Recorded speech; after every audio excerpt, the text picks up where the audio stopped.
Que Dieu soit loué pour votre présence et pour la grâce que vous avez reçue. Nous avons tous reçu de la part du Seigneur d'être là ce matin. J'ai béni la présence de tous mes frères et sœurs bien-aimés qui nous suivent en direct. Et comme vous le savez, les circonstances font que nous puissions tous ces dimanches nous entretenir avec vous sur tout ce qui a trait au retour de Jésus, aux événements du temps de la fin, à ce qui se passe dans le monde. Nous devons préparer l'Église, nous devons préparer l'épouse pour que ce jour-là ne soit pas un jour de surprise. Et ce matin, je veux vous parler d'un thème intitulé Maranatha. Maranatha, c'est un mot qui n'est pas en français, c'est un terme qui n'est pas français, qui vient des langues bibliques, qui veut tout simplement dire viens Seigneur Jésus. Au temps apostolique, cette expression était couramment utilisée et beaucoup, nombreux de ceux qui ont vécu pendant cette période de l'Église primitive utilisaient régulièrement cette expression Maranatha, viens Seigneur Jésus. Alors, j'ai aujourd'hui, euh, au cours de cet enseignement, préparé 4 points. Je veux vous les développer tout doucement. 4 points ou 4 questions. Et j'aimerais que vous qui me suivez, si vous avez de quoi noter, prenez note. Ça va beaucoup vous aider et vous pouvez vous en servir plus tard. Sur mes 4 points ou mes 4 questions, voici, je vous l'ai dit sommairement. Le premier point que nous voulons examiner ce matin, c'est la promesse et la certitude du retour de Jésus. Parce que le thème, ce Maranatha, viens Seigneur Jésus. Est-ce qu'il y a-t-il une certitude? Est-ce qu'il y a-t-il bibliquement une promesse qui soit clairement établie, qui nous fait comprendre ou nous font comprendre que le retour de Jésus semble être une évidence ou une certitude? Le premier point, c'est la promesse et la certitude de son retour. Et là, nous nous posons la question de savoir, sa venue est-elle réelle? Parce qu'il y a des moqueurs qui, marchant selon leur raillerie, pensent que ça traîne, ça traîne, ça traîne, il ne vient toujours pas. Est-ce que sa venue est-elle réelle? Qu'a-t-il dit lui-même sur cette venue? Est-ce que Jésus a-t-il dit un mot particulier au sujet de sa venue? Ça, c'est notre premier point. Nous allons ensuite examiner un deuxième point. Je parle du temps de son retour. S'il doit revenir, il faudrait qu'il nous dise quand est-ce qu'il viendra. Quand même, dans son amour, le Seigneur ne peut pas nous laisser distraits, insensibles, délaissés, sans rien comprendre de son retour, de sa venue. Et là, nous nous posons la question de savoir à quand son retour? Y a-t-il un jour prévu? Y a-t-il une date prévue? Y a-t-il des circonstances qui détaillent, qui informent, qui avertissent sur sa venue, sur son retour? Ça sera le deuxième point. Le troisième point, nous voulons voir sur ce qui est la manière de sa venue. Comment la Bible décrit-elle, détaille-t-elle sa venue? Sous quelle forme? Il utilise quel sens figuré? Quelle métaphore, quel symbolisme est-il utilisé dans la Bible pour nous expliquer sa venue? Et là, nous posons la question de savoir comment la Bible décrit-elle sa venue? Sa venue a-t-elle été annoncée? C'est vrai. Mais lui-même, il viendra comment? De quelle manière? Et le quatrième point sur lequel nous voulons conclure cet enseignement serait l'attitude du chrétien face à cet événement. L'attitude du chrétien face à cet événement. Et là, nous nous posons la question de savoir comment se préparer face à cet événement qui sans doute est vrai, est réel et imminent. Est-ce que le chrétien se prépare-t-il? Comment se prépare-t-il par rapport à cet événement? Voilà, chers frères et sœurs, quelques questions et points que je tiens à développer pendant ces moments que nous voulons partager avec vous. Je veux rapidement, sans tarder, aborder le tout premier point sur la certitude ou la promesse de son retour. Nous avons appris dans la Bible que Jésus viendra. Mais qu'en est-il de sa venue? Qu'est-ce que lui-même a-t-il dit? Ça, c'est très important de le savoir. Et donc, j'aimerais lire avec vous dans l'Évangile des Jean, le chapitre 14e. Nous allons lire à partir du 1er jusqu'au 3e verset. Jean 14, 1 à 3. Je lis la parole du Seigneur. Jésus dit, que votre cœur ne se trouble point, que votre cœur ne s'alarme point. Croyez en Dieu et croyez en moi. Il y a plusieurs demeures dans la maison de mon Père. Si cela n'était pas, je vous l'aurais dit. Je vais vous préparer une place. Et lorsque je m'en serai allé, et que je vous aurai préparé une place, je reviendrai et je vous prendrai avec moi, afin que là où je suis, vous y soyez aussi. Bien-aimés dans le Seigneur, ce texte est à la fois une promesse et une certitude de la seconde venue de Jésus. Il est sorti de sa propre bouche. Jésus l'a affirmé et c'est la vérité. Dans ce texte, il faut voir avec beaucoup d'attention le verbe revenir. Mais bien avant cela, Jésus a utilisé pour un seul verset 5 verbes différents. Ça, c'est fantastique de le savoir. 5 verbes différents. Le premier, c'est le verbe aller.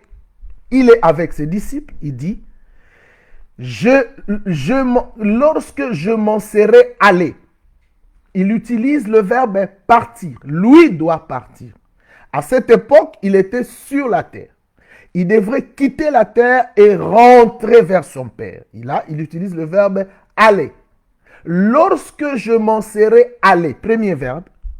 Le deuxième verbe, il dit préparer. C'est le verbe préparer. Je m'en serai allé et que je vous aurai préparé une place. Le mot grec traduit par place, c'est topos, qui veut tout simplement dire endroit ou lieu. Ça dit, je m'en vais, vous préparez un endroit, vous préparez un lieu. C'est le verbe préparer. Puis il ajoute, en vous préparant, lorsque je vous aurai préparé une place, je reviendrai, revenir. Donc le verbe revenir est placé au milieu de 5 verbes différents. Aller, préparer, revenir. Il ne reviendra que lorsqu'il aura préparé un endroit suffisant pour moi, pour toi, pour nous, pour son peuple, pour ses saints, pour les chrétiens que nous sommes, pour l'Église. Parce que l'endroit où nous nous trouvons maintenant n'est pas approprié, n'est pas pour nous. Il est détruit. L'endroit où nous sommes maintenant sera pris, détruit. Ça sera un endroit où, avant qu'il ne vienne nous prendre, un règne destructeur y remplacera. Ce n'est plus approprié pour nous. C'est pourquoi Il doit revenir pour nous prendre. Et puis il dit, le quatrième verbe, donc c'est le verbe prendre. Il dit, je reviendrai et je vous prendrai. Oh yes. Il doit nous prendre. Partout où nous serons.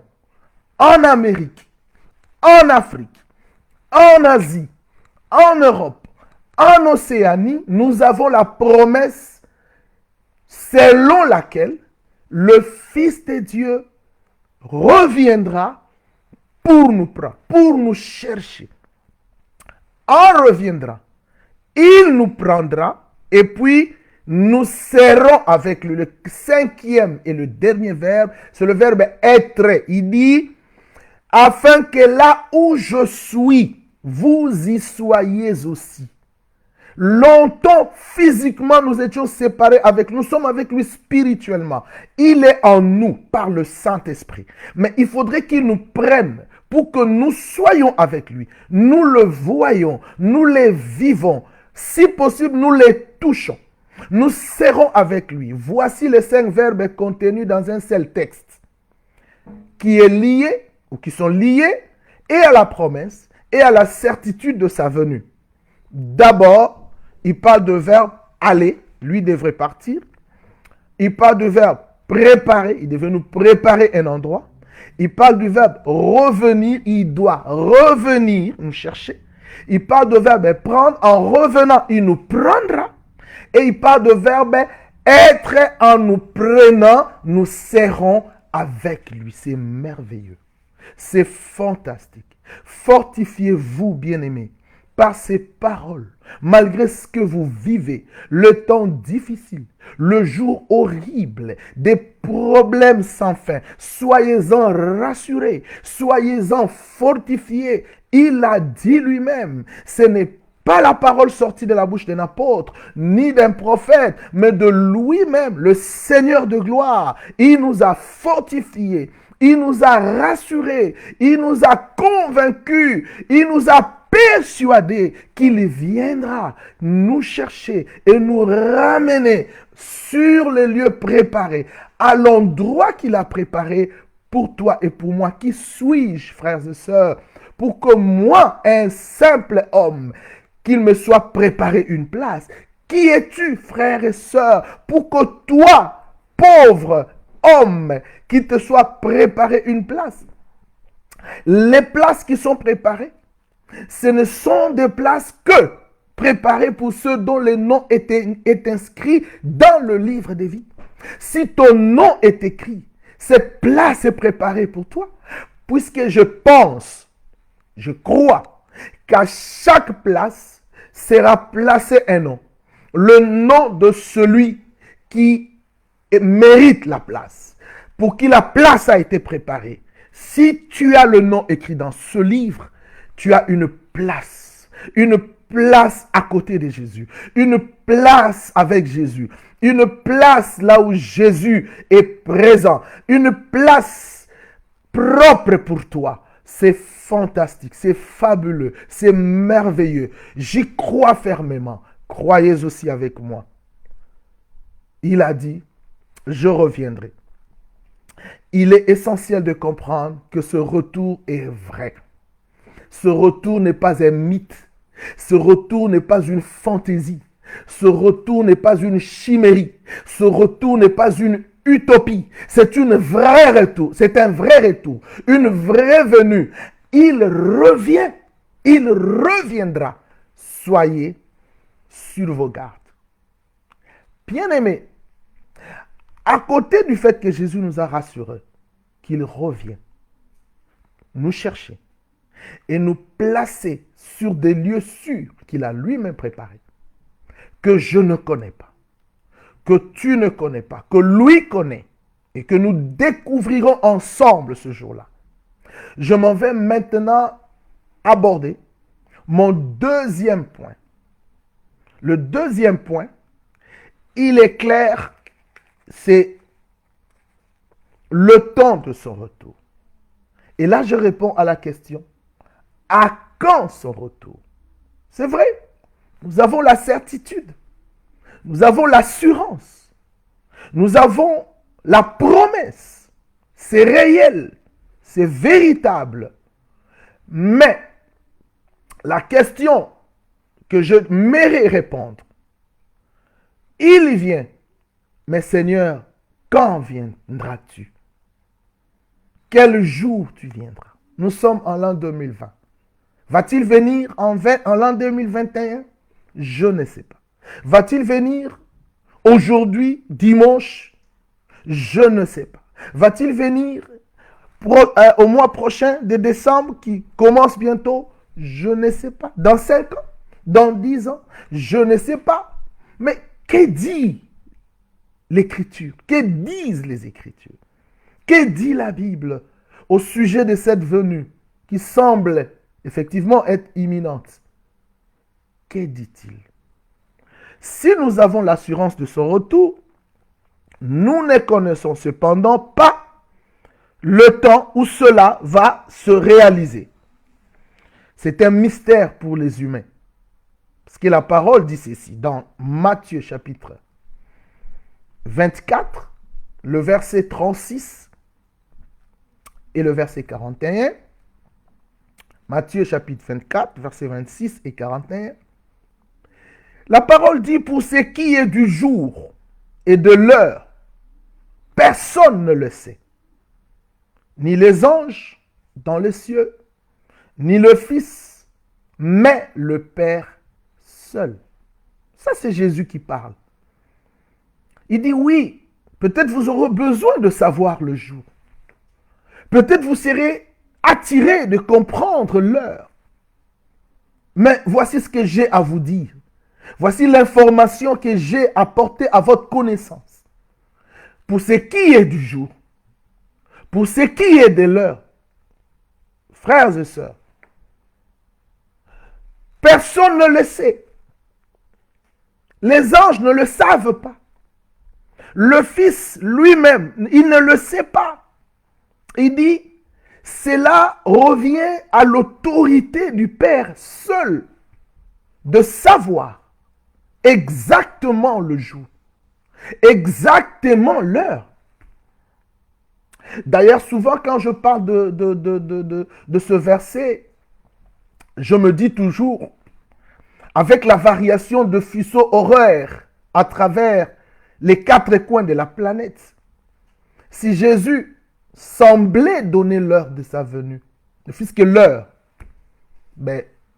il serait pour les uns sorti un aventurier, pris comme un aventurier. Pourquoi? Parce que le 12 heures de nous, peut-être moi je suis en Belgique ici, le 12 heures de la Belgique n'est pas le 12 heures du Canada. Le 12 heures de la Belgique peut ne pas être le 12 heures, je ne sais pas moi, de Chine. N'est pas le 12 heures des États-Unis. Il vient à 12 heures. Mais la question, à 12 heures de qui? De quel continent? Le 12 heures de l'Afrique? Le 12 heures du Canada, des États-Unis? Le 12 heures de l'Océanie? De quel continent? De quel pays? Oui, c'est sage pour Jésus de ne pas donner l'heure, de ne pas nous donner le jour. Il dit, je ne connais ni l'heure ni le jour. Nous ne connaissons ni l'heure ni le jour. Moi qui vous enseigne, je ne connais ni le jour ni l'heure. Tout ce que je sais, il reviendra. Dans 1 Thessaloniciens, au chapitre 5, au verset 1er, nous lisons, pour ce qui est des temps et des moments, vous n'avez pas besoin, frère, qu'on vous en écrive. Oui, ça c'est Paul qui parle aux Thessaloniciens. Pour ce qui est des temps et des moments, vous n'avez pas besoin qu'on vous en écrive. Pourquoi? Parce que le Seigneur lui-même n'a rien dit à propos. Parce que le Seigneur lui-même n'a rien dit à ce sujet. Donc, l'heure et le jour, le mois n'est pas connu, ne sont pas connus. Ne suivez pas des aventuriers, des barbares qui nous donnent le mois, qui nous donnent des jours, qui nous donnent des heures, des années. C'est faux, archi faux. Personne ne connaît, ni lui le Fils. Mais une question est susceptible d'être posée. Si nous ne connaissons le jour, si nous ne connaissons l'heure, alors comment serons-nous avertis? quand même, ne peut pas nous laisser perplexes. Il ne peut pas nous laisser sans rien. C'est vrai. Le Seigneur est bon. Il est merveilleux. Il ne nous a pas donné le jour. Il ne nous a pas donné l'heure, mais il nous a donné des signes. Ça, c'est bon. Et c'est merveilleux. Il nous a donné des signes, des signaux indicateurs. Il nous a donné des signes précurseurs. Il nous a donné des signes avertisseurs. Lui-même, il dit, quand vous voyez la nuée couvrir le ciel, le soleil sortir, se lever dans son zénith, vous savez, soit il va pleuvoir, soit il fera chaud. Mais si vous pouvez discerner le temps naturel, comment ne parvenez-vous pas à discerner ce temps-ci? Si vous savez discerner l'aspect du ciel, l'aspect de la terre, comment n'êtes-vous pas capable de discerner ce moment? Parce qu'il y a des signes. Ce que vous voyez, ce que vous entendez, ce que vous vivez, ne vous interpelle-t-il pas? Le temps que nous traversons ne nous dit pas quelque chose. Oui, le Seigneur nous a avertis. Le Seigneur nous a donné des signes. J'ai toujours l'habitude de subdiviser ces signes en plusieurs catégories.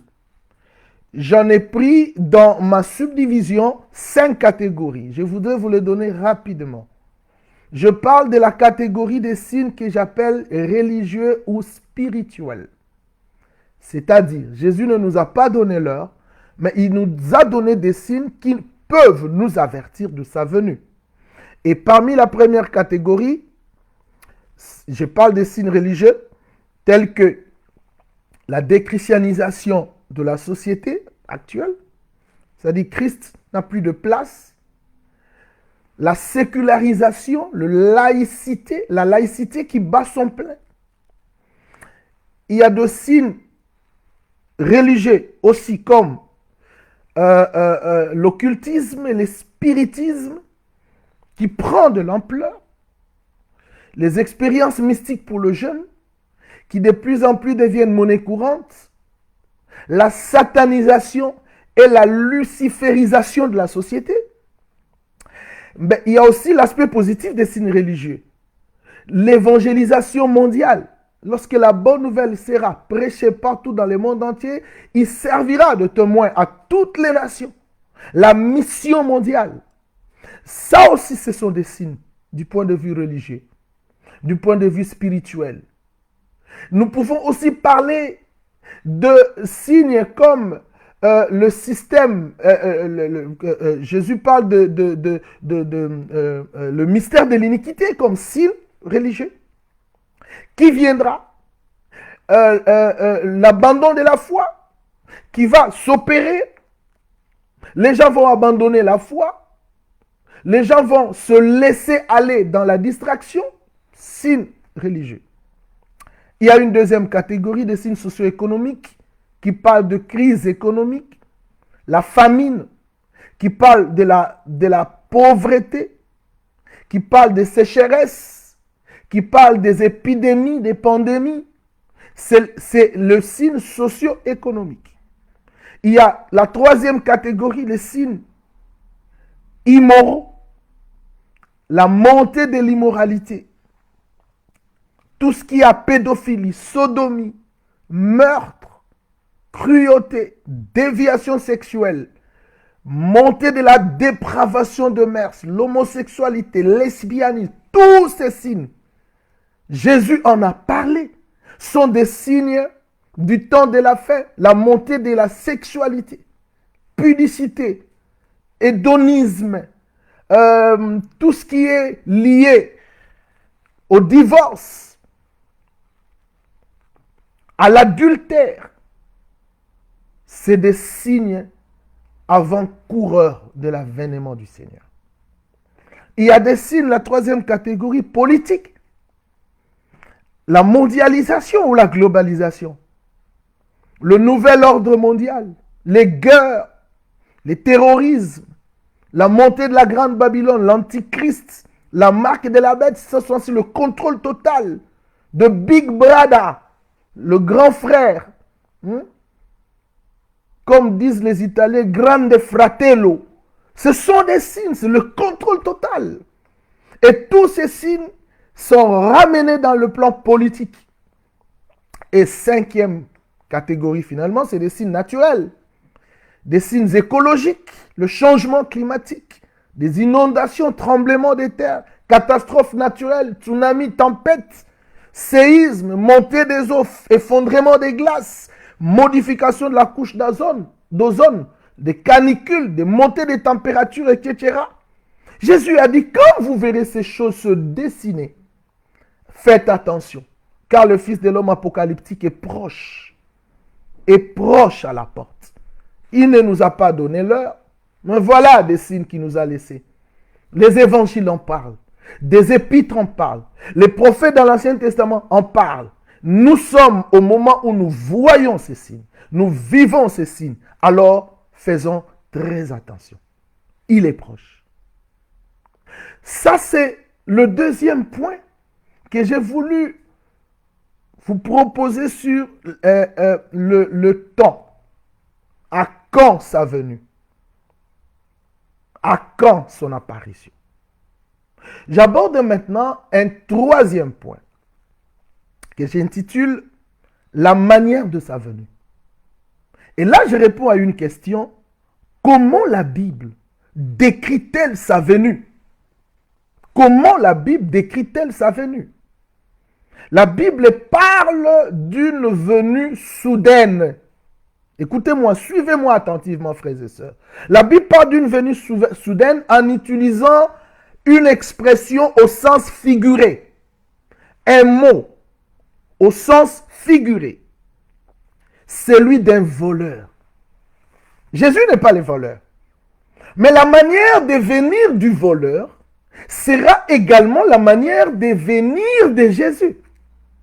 Donc, en prenant ce mot voleur, dans ma Bible, quand je lis, surtout dans mon Nouveau Testament, je vois que le Nouveau Testament utilise le mot voleur dans deux sens. Le sens propre, le voleur ne vient que pour dérober, égorger et détruire. Jean 10, 10. On prend le mot voleur au sens propre.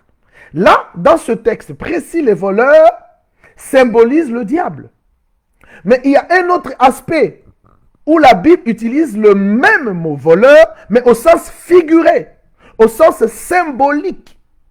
Quand il dit il vient comme un voleur, il n'est pas le voleur, mais il utilise la manière de venir du voleur. Ce qui est intéressant, c'est que le mot, il est récurrent. Il est présent. Presque les grandes figures, auteurs du Nouveau Testament en parlent. Jésus en a parlé lui-même. Pierre en a parlé. Paul en a parlé.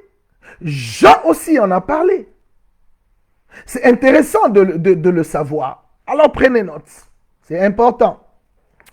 Nous allons commencer à voir ce mot voleur dans la bouche de Jésus. On commence là. Écrivez le texte. Matthieu chapitre 24, verset 43.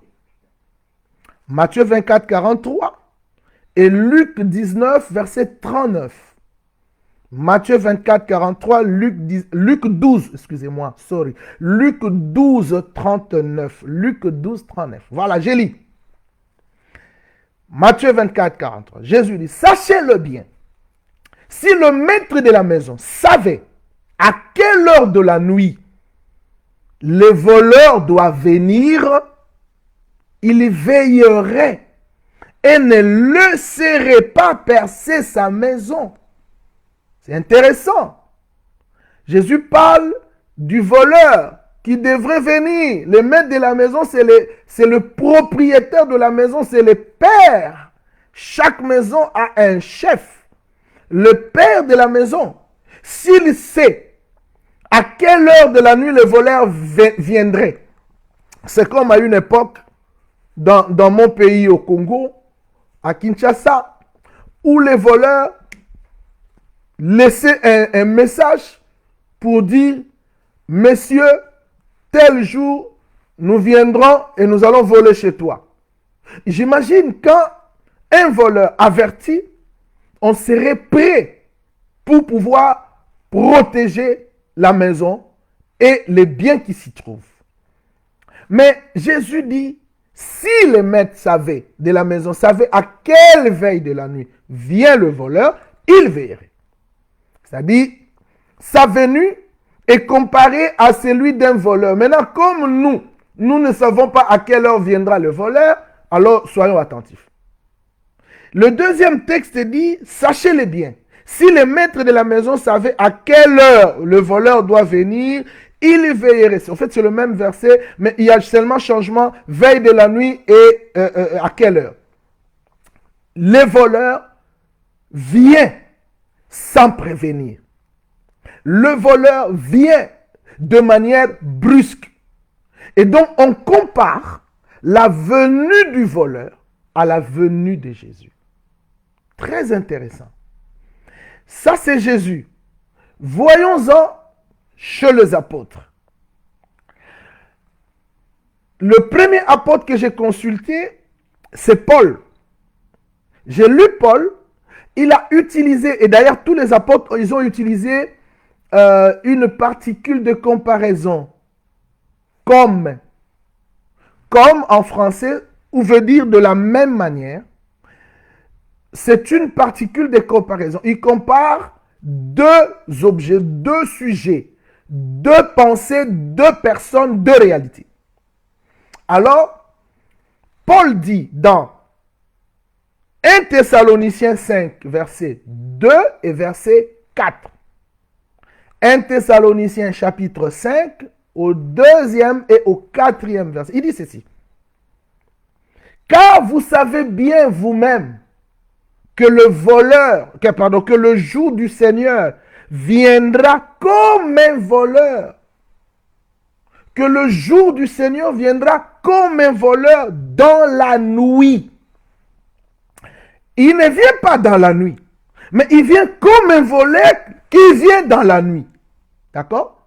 Le jour du Seigneur viendra comme un voleur. Le verset 2, le verset 4, il dit, mais vous, frères, vous n'êtes pas dans les ténèbres pour que ce jour vous surprenne comme un voleur. Vous n'êtes pas dans les ténèbres pour que ce jour vous surprenne comme un voleur. Donc le jour du Seigneur est comparé au jour de la venue d'un voleur. C'est merveilleux de le savoir. Donc, Jésus vient. Mais il vient comment? Comme un voleur. Quand? On ne sait pas. Mais comme un voleur. Il n'avertit pas.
Alors, en tout cas, excusez-moi, j'ai appris que vous ne m'écoutiez plus. Donc, je m'excuse. J'ai évolué un peu. Bon, je veux revenir. J'étais en train de parler de l'expression comme un voleur. Je disais que il faut qu'on se pose une question, celle de savoir que peut-on comprendre de l'expression comme un voleur. Parce que nous avons lu dans beaucoup de versets. Le premier verset, c'était le verset de Jésus. Le deuxième verset, c'était le verset de Pierre et de Paul et aussi de Jean. Donc, je veux revenir là. J'ai parlé de Jésus dans Matthieu 24, 43, Luc 12, 39, qui parle qu'il devrait venir comme un voleur. Ensuite, dans la bouche des apôtres, j'ai pris l'apôtre Paul dans 1 Thessaloniciens 5, 2 et 1 Thessaloniciens 5, 4, qui nous dit que le Seigneur viendra comme un voleur. J'ai pris Pierre dans 2 Pierre 3, 10, qui a dit que le Seigneur viendra comme un voleur. Et puis j'ai pris Jean dans Apocalypse de Jean, le chapitre 3, le verset 3, qui dit qu'il viendra comme un voleur. Et puis dans Apocalypse 16, 15, il reprend en disant, voici je viens comme un voleur. Donc, la récurrence de cette expression comme un voleur chez 4 auteurs de la Bible, Jésus, Pierre, Paul et Jean, démontre à combien les auteurs du Nouveau Testament rendent réel le fait que Jésus soit venu comme un voleur. Et donc, par rapport à ça, je posais une question. Je me suis posé une question. Que peut-on alors comprendre de l'expression comme un voleur? Et là, j'ai commencé par donner des réponses. J'ai dit d'abord, dans l'expression récurrente comme un voleur, il s'agit premièrement d'une venue brusque et inattendue.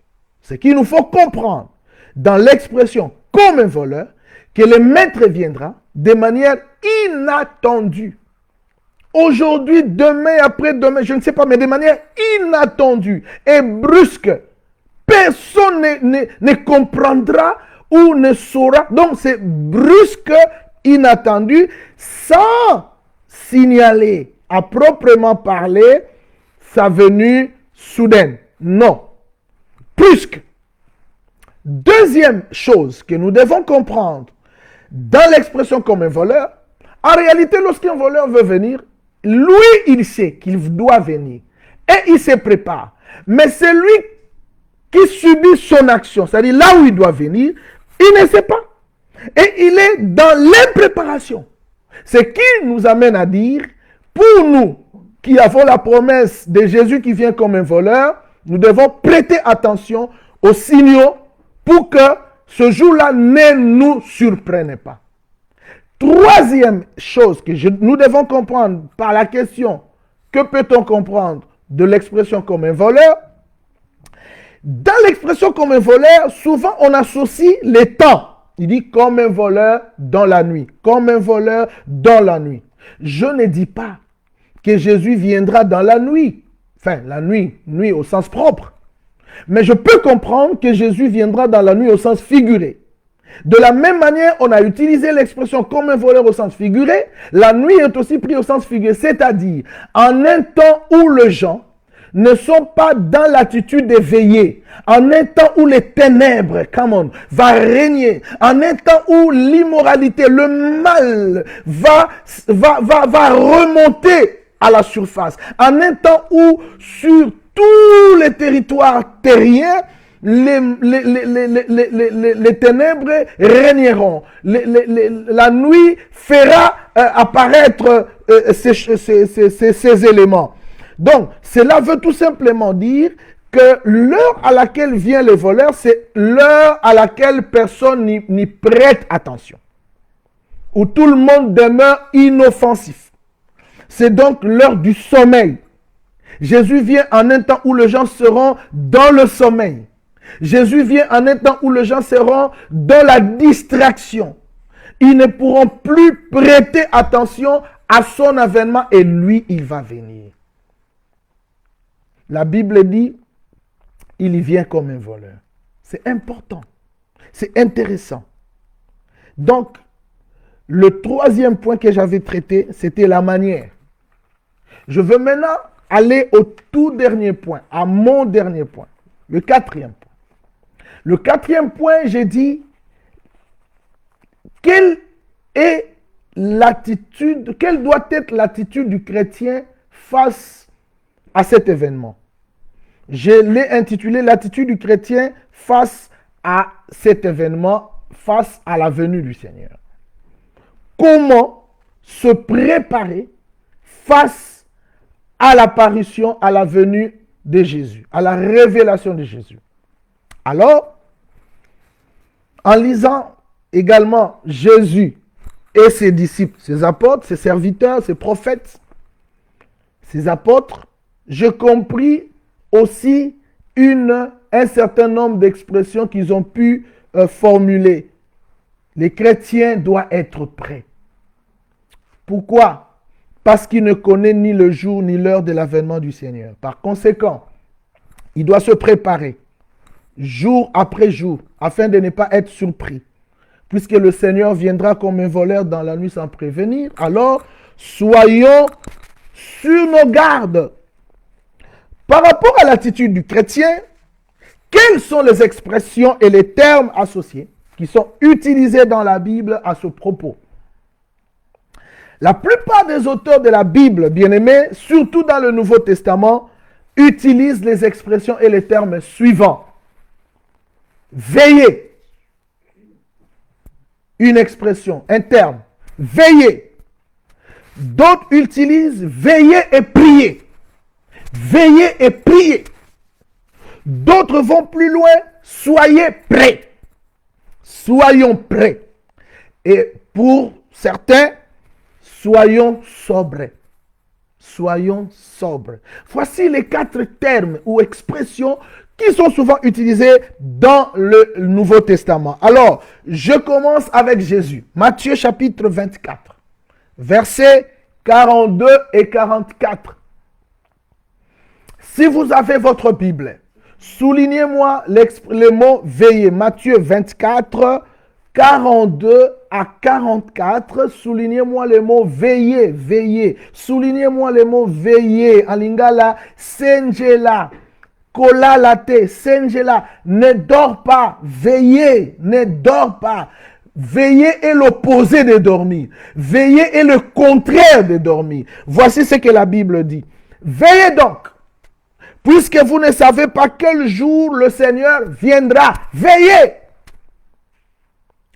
Alors, il dit, si le maître de la maison savait à quelle heure de la nuit viendraient les voleurs, seraient venus les voleurs, il y veillerait. Et ne laisserait pas percer sa maison. Il y veillerait. Et puis, il poursuit, il dit, c'est pourquoi vous aussi, tenez-vous prêts. Tenez-vous prêts. Il ne parle plus de veiller en fin de compte. Il conclut en disant, tenez-vous prêts.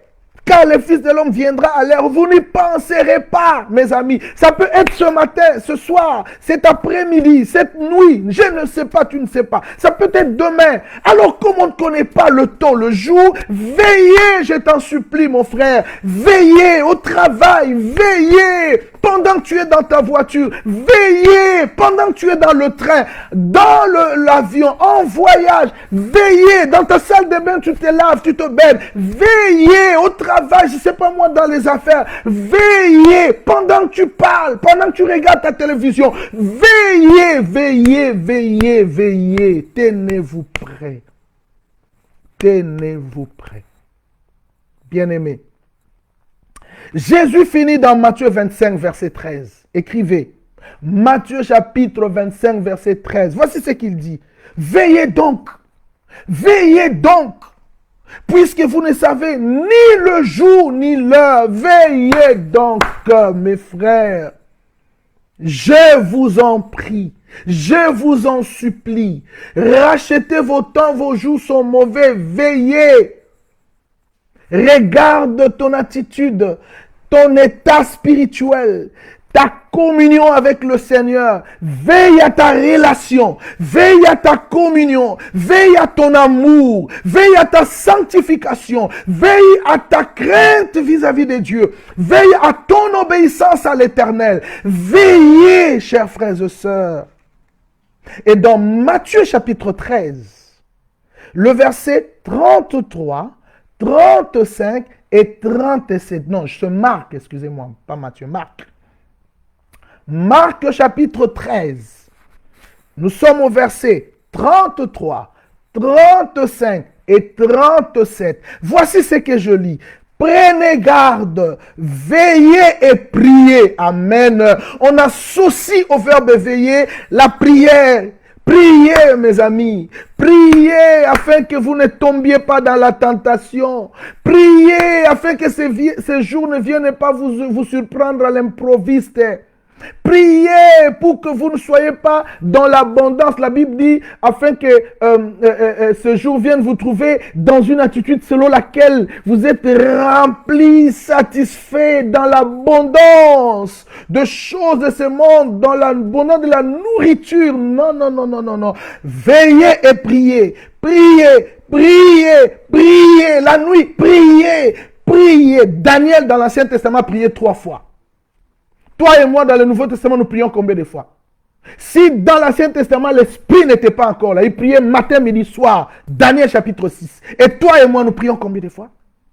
Veillez et priez, car vous ne savez pas quand ce temps viendra. Veillez donc, car vous ne savez pas quand viendra le maître de la maison, ou le soir, ou au milieu de la nuit, ou au chant du coq, ou le matin, vous ne savez pas. C'est ce que j'ai lu dans ma Bible. C'est que je vous dis, Jésus conclut au verset 37 de Marc 13, il dit, c'est que je vous dis, je l'ai dit à tous, veillez, come on, il met un point final, je reprends, ce que je vous dis, je l'ai dit à tous, veillez. C'est que Jésus dit, il est dit à tous, que tu sois fidèle, que tu sois pasteur, que tu sois apôtre, que tu sois prophète, bishop, archbishop, grand, petit, veillez. Il le dit à tous, veillez sur ta marche, veillez sur ta vie chrétienne, veillez sur ton comportement, veillez sur ton attitude, veillez. Veillez. Le même mot est utilisé par les apôtres. Paul, 1 Corinthiens 16, 13. 1 Corinthiens 16, 13. Paul dit, veillez, demeurez ferme dans la foi, soyez des hommes, fortifiez-vous. Veillez, demeurez ferme dans la foi, soyez des hommes fortifiés. Pourquoi veiller, mes amis? Jésus a posé la question. Quand le Fils de l'homme viendra, trouvera-t-il la foi sur la terre? Est-ce que la foi sera perdue sur la terre? La persécution que va subir l'Église, beaucoup ne vont plus écouter des prédications, donc ils vont perdre la foi, ils seront dans la distraction de la télévision, des internets. Si on ferme les messages dans les internets, si on ferme des enseignements dans les réseaux sociaux, si on interdit les églises de se réunir, où vous allez écouter le message de l'évangile, où vous allez écouter la parole. Veillez maintenant à magasiner les messages, mes amis. Veillez. 1 Thessaloniciens 5, 6, Paul dit, 1 Thessaloniciens 5, 6, Paul dit, ne dormons donc point comme les autres, mais veillons et soyons sobres. Ne dormons point comme les autres, parce qu'il y a ceux qui dorment. Mais nous, veillons et soyons sobres. Et je finis avec Jean dans Apocalypse, chapitre 16, verset 15. Jean reprend la même expression. Jean dit, voici je viens comme un voleur. Apocalypse 16, 15. Jean dit, voici je viens comme un voleur. Heureux celui qui veille. Esengo na moto azali kosenjela. Heureux celui qui veille. Il est heureux celui qui est attentif. Il est heureux celui qui regarde avec attention les événements. Il est heureux celui qui poursuit avec attention le temps. Attention à la distraction. Attention même au message qui nous distrait. Ce n'est plus le temps d'écouter n'importe quel message. C'est vraiment le temps de soigner sa foi. de soigner sa relation avec Dieu, de soigner sa sanctification, de soigner sa communion avec le Seigneur. Il dit, il vient comme un voleur, heureux celui qui veille et qui garde ses vêtements propres, afin qu'il ne marche pas nu et qu'on ne voit pas sa honte. Bien-aimé, voilà, je compte m'arrêter là. Si je peux résumer l'enseignement de ce soir, de ce midi, j'ai pris 4 points. Le thème, c'est Maranatha. Viens, Seigneur Jésus. J'ai pris 4 points. Le premier, je vous ai entretenu sur la certitude de la promesse. Lui-même a dit, je viendrai, je vous prendrai. Avant de dire qu'il viendrait, il a dit, je m'en irai, je vous préparerai une place. J'ai parlé de 5 verbes. Verbe aller, verbe préparer une place, verbe revenir, verbe chercher le ciel, prendre le ciel, et puis le verbe être avec eux. Donc, moi, ça me fortifie, vous ne pouvez pas imaginer. Même si l'Antichrist pouvait venir, même si on pouvait parler du confinement, reconfinement, déconfinement, je m'en fous de tout ça. Jésus viendra bientôt me chercher. Come on, alléluia. Et puis, de cette promesse, Jésus donne un autre point. Enfin, je donne un autre point. J'ai dit, mais oui, il vient, mais quand? Quand? Pouvait-il nous donner le jour? Pouvait-il nous dire l'heure? Pouvait-il nous faire comprendre le temps? Malheureusement, non. Il dit ni le jour, ni l'heure. Je ne sais pas. Ni moi, ni les anges. Seul le Père. Mais je viens. Je viens. Voici les signes. On le voit. On le vit. Qu'est-ce que nous voulons encore? Troisième point. J'explique maintenant la manière de venir de Jésus. Il vient comment? Il est précise comme un voleur. Mon ami, aujourd'hui, toute la journée, médite le sens figuré du mot voleur, comme un voleur, sans signaler, sans prévenir, sans avertir, brusque, inattendu, subitement, comme disent les Italiens, subito, à l'instant même, en un clin d'œil, quand, je ne sais pas, comment, comme un voleur. Waouh! Mais comme il vient comme un voleur, que dois-je faire? Que devons-nous faire? Veillons. Veillons. Soyons prêts. Parce qu'on ne sait pas. Parce qu'on ne connaît rien. Soyons prêts. Pendant que je m'endors, je suis prêt.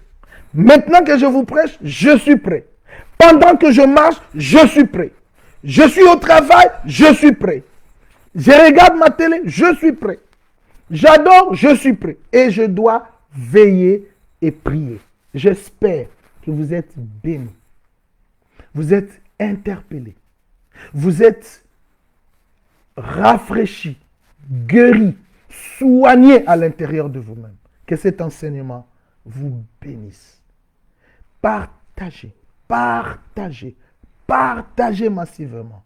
Que les milliers qui sont dans la distraction comprennent. Soyez bénis. Priez pour nous et priez pour le travail que nous faisons. Que Dieu nous prête vie, qu'il nous donne la bonne santé pour que nous continuions de vous enseigner et d'être pour vous, pour plusieurs, cette bénédiction que Dieu lui-même a faite. Je vais prier. Père Saint, tu nous as parlé, tu nous as enseigné sur 4 points. Oui, nous avons bien compris. Seigneur, nous voulons être prêts. Aide-nous. Conscientise nos consciences, comme tu viens de le faire, afin que réellement nous soyons prêts. Pour que nous disions Maranatha. Pour qu'enfin nous disions Maranatha.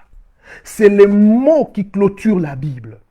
Car quand tu as donné la parole, tu as donné la prophétie pour clôturer ta parole, tu dis, je viens bientôt. Et l'auteur de cette écriture dit, viens Seigneur Jésus, Maranatha. Mais Seigneur, on ne peut pas dire viens si on n'est pas prêt.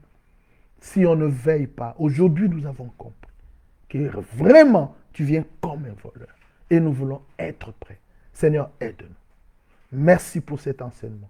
Bénis tous ceux qui l'ont suivi et tous ceux qui vont le suivre. Ceci est ma prière. Tous mes frères et sœurs, bien-aimés dans le Seigneur, je vous bénis et je les bénis au nom de Jésus. J'ai ainsi prié. Amen. Merci. Bonne journée. God bless you. À la prochaine. Le dimanche prochain, ne manquez pas. On continue. On a beaucoup de choses à vous dire. Jusqu'à quand Jésus reviendra, on ne manquerait pas de quoi vous dire. God bless you.